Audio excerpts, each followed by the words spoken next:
शहनशाह अफगानिस्तान दुर्रे दुर्रानी, आपका फैसला फिर एक बार सही साबित हुआ। जब से हमने विद्रोहियों को कुचल दिया है, किसी की भी फिर से हमारे खिलाफ आवाज उठाने की हिम्मत नहीं हुई है।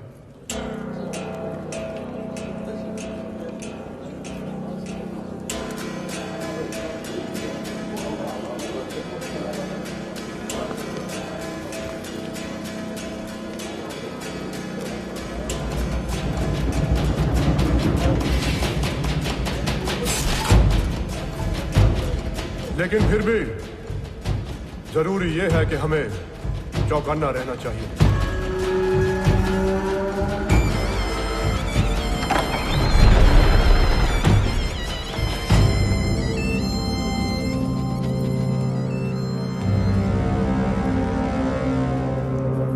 शहनशाह अफगानिस्तान, खबर हिंदुस्तान से। तो आपके सुल्तान नजीबुद्दौला का भाई सुलेमानुद्दौला मिलना चाहता है।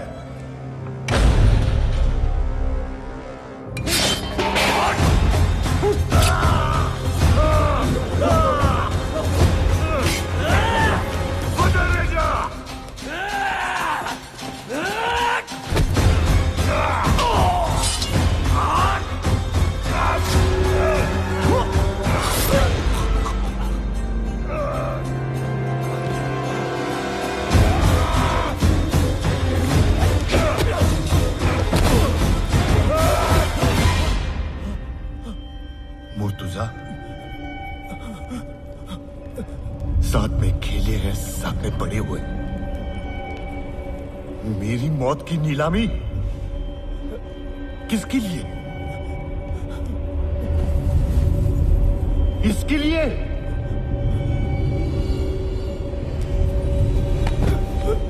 शहनशाह, माफ कर दे उसे। अहमद, लुत्फन, आखिरकार ये हमारा भाई है। ठीक है सरफराज, लेकिन मेरे पे खंजर उठाने से पहले मुर्तजा ने सोचा नहीं? अहमद, माफ कर दे मुझे।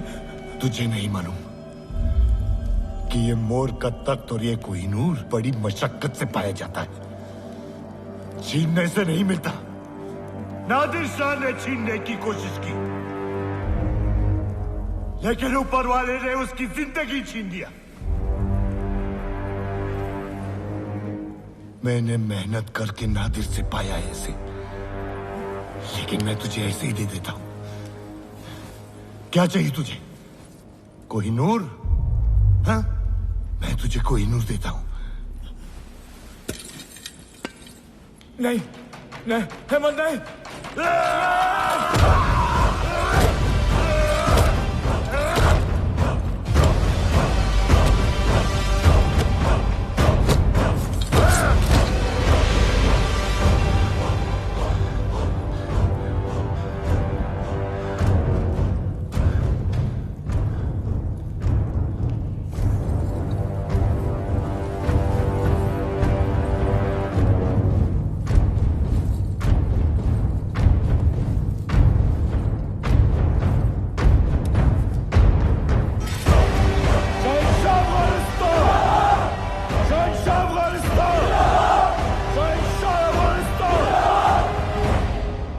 इसे बाहर लेके आओ, मुझे खुली हवा चाहिए।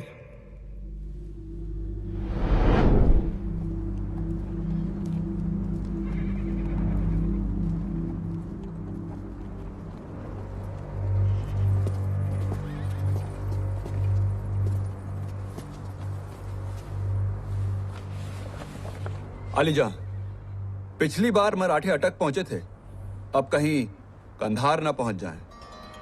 दिल्ली के बादशाह और दूसरे हिंदू राजाओं के साथ हम सब आपसे इल्तिजा करते हैं कि अब आप एक भी दिन जाया न करें। आए और हमें आजाद कराएं और खुद हिंदुस्तान का बादशाह बनकर अपना सही मुकाम हासिल करें। आपका दस्त बस्ता खादिम नजीबुद्दौला। बहुत अच्छी खबर है अलीजा, दिल्ली फतेह करने के बेशुमार फायदे होंगे। इतना खुशबाश मत हो। यह नजीब चाहता है कि हम उसकी लड़ाई लड़ें और पूरे जंग का खर्चा हमारे ऊपर आए, और वो वहां बैठे बैठे हमारी फतेह का मुनाफा गिनता रहे, और फिर वो चाहेगा कि खुद तक नशीन हो जाए। जलील है वो। अलीजा, मुझे नहीं लगता वो आपके साथ ऐसे करने की जुर्रत करेगा। जरा गौर करे शहनशाह, फारसी लोग हमारी सल्तनत को हथियाना चाहते हैं, और सिर्फ बागी ही नहीं, तेरे बिरादर भी आंख तख्त पर आग गड़ाए हुए हैं। तूने अभी देखा, अगर तो हिंदुस्तान का बादशाह बन जाता है तो तेरी सल्तनत बंगाल तक फैली होगी, और तब कोई भी फारसी फिर से तुझसे मुकाबला करने की सोचेंगे भी नहीं। हमारे खजाने भी खाली हो रहे हैं। यहां की फिक्र मत कर अहमद, मैं संभाल लूंगा। वक्त आ गया है अब दिल्ली फतेह करने का।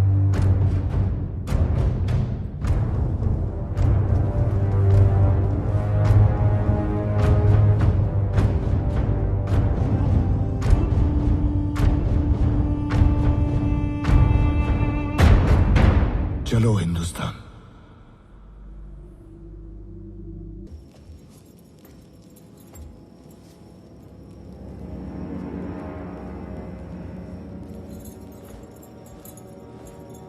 दादा, क्या हुआ? दत्ता जी जिंदे नहीं रहे। दत्ता जी? कैसे?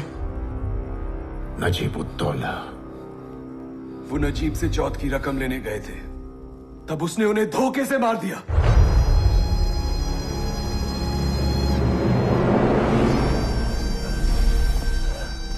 तो तुमने ऐलान किया था कि मेरा सर धड़ से अलग करोगे। लो कर दो अलग। लो ना ये सर। तुम तो पहले ही अपना सर अब्दाली के पैरों पे रख चुके हो। तो अब क्या करोगे? और लड़ोगे? बचेंगे तो और भी लड़ेंगे।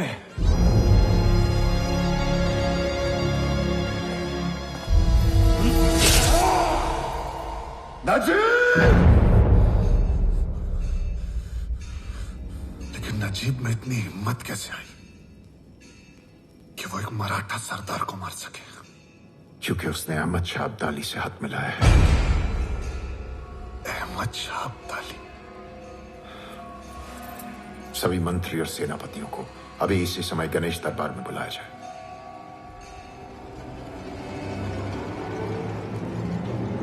दत्ता जी की हत्या मराठा साम्राज्य पर सीधा प्रहार है। और अब्दाली के आने का मतलब है पूरे हिंदुस्तान पर आक्रमण। इस बार 1 लाख की फौज लेकर आ रहा है वो। पिछली बार इतनी लूटपाट मचाई, कत्लेआम करके यमुना का पानी लाल किया था। इस बार हमें उसे रोकना होगा। श्रीमान, अब्दाली शनिवारवाड़ा नहीं, लाल किले पर कब्जा करने आ रहा है। उत्तर में इतनी दूर उनकी लड़ाई लड़ने हम भला क्यों जाए? इसलिए कि दिल्ली में इतना दम नहीं कि वो अब्दाली का मुकाबला कर सके। और ये मत भूलिए, हमने उन्हें वचन दिया, चौथ की रकम के बदले आक्रमणकारियों से उनकी रक्षा करेंगे। अपना कर्तव्य निभाने का समय आ गया है। अतः आघार नहीं। पर भाऊ साहब, श्रीमंत, मैं आपको ध्यान दिलाना चाहता हूं, हम अभी अभी एक लड़ाई लड़ चुके हैं। सैनिक इतने थके मांदे हैं कि अपना जरा बख्तर भी नहीं उठा सकते। एक और युद्ध का बोझ कैसे उठाएंगे? ठीक कह रहे हो आप, पर और कोई विकल्प भी तो नहीं है। वो 1 लाख की फौज लेकर आ रहा है तो लिंगो जी, कोई आपके घर पर हमला करेगा तो आप शत्रुओं की संख्या गिनोगे या फिर पूरी ताकत के साथ उसका सामना करोगे? बोला बोला। मैं इस सदाशिव से सहमत हूं। हमें हमारी सेना भेजनी चाहिए। ठीक है, अगर ऐसा है तो राघोबा को जाना चाहिए। जो आज्ञा श्रीमंत। हमारे घोड़ों ने सिंधु और कावेरी का पानी पिया है, तो ये यमुना क्या चीज है? मुझे 1 कोटि मूल्य का स्वर्ण और 80,000 की सेना चाहिए। पण राघोबा दादा, पेशवा संपत्ति इस समय कम है, तो जो है उसी में काम चलाना पड़ेगा। अगर ऐसा है तो अब तक ये धनवंतरी के ओहदे पर क्या कर रहे थे?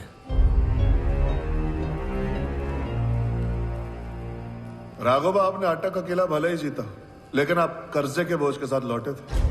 मैं उसी को हटाने में लगा हुआ। हमारे शत्रु दिवाले होने चाहिए और हमारा साम्राज्य हिंदुस्तान में सबसे ज्यादा संपन्न। पर यहां तो उल्टा है। ये ठीक कह रहे हैं राघोबा। अरे राघोबा दादा, जहां तक सेना का संबंध है, हमें यहां भी तो चाहिए।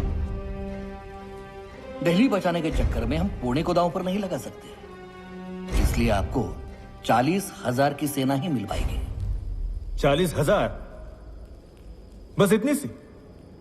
40,000 की सेना कम नहीं है राघोबा। क्या जानते हो आप?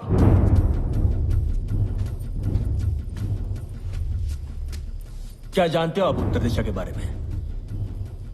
एक उदगिरी क्या जीत लिया, आप समझते हो कि युद्ध के बारे में आप सब कुछ जानते हो? दिल्ली कोई बच्चों का खेल नहीं है सदाशिव भाऊ। आपकी तलवार जंग खा रही है और अपने कलम के तीरों से आप अब्दाली का मुकाबला नहीं कर सकते। मेरे हाथ में तलवार वापस लौटा के तो देखिए। असका, बिना स्वर्ण और सिर्फ 40,000 की सेना लेकर कर सकते हो आप? श्रीमंत, आप आदेश दीजिए। मैं इन्हीं साधनों के साथ अभियान का नेतृत्व करूंगा। गिट्टी बराबर सोना और मुट्ठी बराबर सैनिकों के साथ तुम कैसे करोगे? श्रीमंत, रास्ता लंबा है। इसीलिए हमारे उत्तर के जो सेनापति हैं, जैसे होलकर, शिंदे, बुंदेले, उनकी मदद के साथ रास्ते में जो आने वाले रजवाड़े हैं, उन्हें वास्ता दूंगा मातृभूमि का। क्या उन्हें मना पाओगे? हाँ, बिल्कुल। वो तो सदा हमारे समर्थक रहे।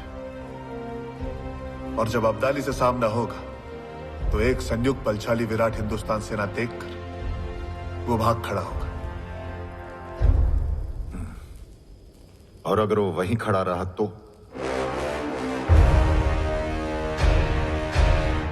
हम उसके पैर उखाड़ देंगे।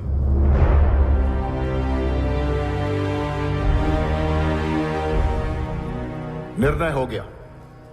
सदाशिवराव भाऊ पेशवा अभियान का नेतृत्व करेंगे। ईश्वर करे कि सरिया ध्वज को नई ऊंचाइयां मिले।